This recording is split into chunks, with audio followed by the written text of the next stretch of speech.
आप क्या करने वाले हो? जिस जहन्नम से अभी आप भाग के मेरे घर पे आए हो, आप आपकी दोस्त को भी उसी जहन्नम में धकेलने वाले हो। मौत का कुआं है बाहर, अपनी दोस्त को इस तकलीफ़ में मत डालो। फिर अशोक को भी ऐसा लगा कि हाँ, ये इंसान सच तो बोल रहा है, इसकी बातों में सच्चाई तो है। ठीक है, मैं रुक जाता हूँ यहाँ पे एंड शायद से सुबह में चले जाऊँगा प्रिया के घर पे। लेकिन अशोक इतना ज़्यादा घबराया हुआ था ना कि थोड़ी देर के लिए वो सब कुछ भूल रहा था, लेकिन फिर भी वो ना अपनी आंखें बंद नहीं करना चाह रहा था। उसकी नज़रों के सामने सिर्फ और सिर्फ वही काले साए का चेहरा आ रहा था। वो जागा हुआ रहा, एक ही कोने में बैठा हुआ रहा रात भर। एंड वो जो पूरा परिवार था ना, वो भी उसी के साथ बैठा हुआ था, बस उसी को देख रहे थे कि वो कैसे कोने में बैठा हुआ है, एकदम घबराया हुआ, काँप रहा है। फिर सुबह हो गई एंड अशोक ने बोला चलो शुक्रिया आप लोगों का, आपने मुझे अपने घर पे पनाह दी। फिर उसके बाद वो शुक्रिया बोल के निकल गया प्रिया के घर के लिए। फिर जैसे ही अशोक प्रिया के घर के अंदर गया, प्रिया ने उसको 10 सवाल पूछे, एकदम घबरा के पूछे कि तू रात पर था कहाँ पे।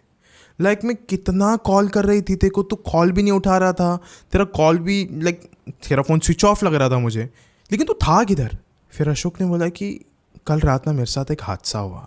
जैसे मैं इस गली में पहुंचा, मेरा एक प्रेत आत्मा से सामना हुआ था। मैं भी बहुत ज़्यादा घबरा गया था, मैं तेरे घर पे पहुंचने ही वाला था, लेकिन वो आत्मा भी उसी के करीब थी, तो मैं उल्टे डायरेक्शन में चला गया।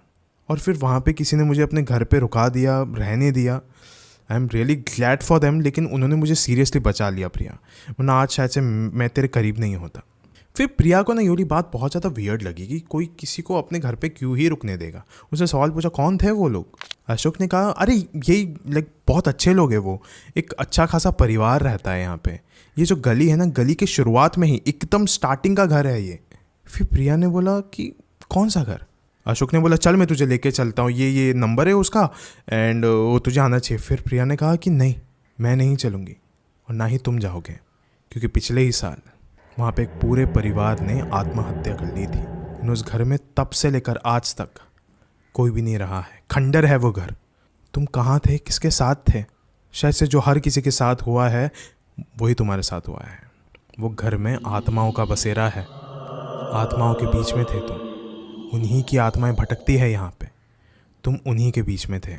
जैसे ही अशोक ने उली बात सुनी प्रिया के लफ्ज़ों से, उसके होश उड़ गए, पैरों तले ज़मीन खिसक गई थी उसके कि मैं एक रात जिन लोगों के साथ रुका था, क्या वो प्रेत आत्माएं थी? ये कैसे हो सकता है? ये हो ही नहीं सकता, इसको मैं मानने के लिए रेडी ही नहीं हूँ। एंड वो एक बहुत ही ज़्यादा गहरे सदमे में पहुँच चुका था अभी। लेकिन फिर उसने सोचना चालू किया कि रास्ते में उसे जो आत्मा दिखी थी उसका चेहरा और घर में जो उसे आदमी मिला था उसका चेहरा मिलते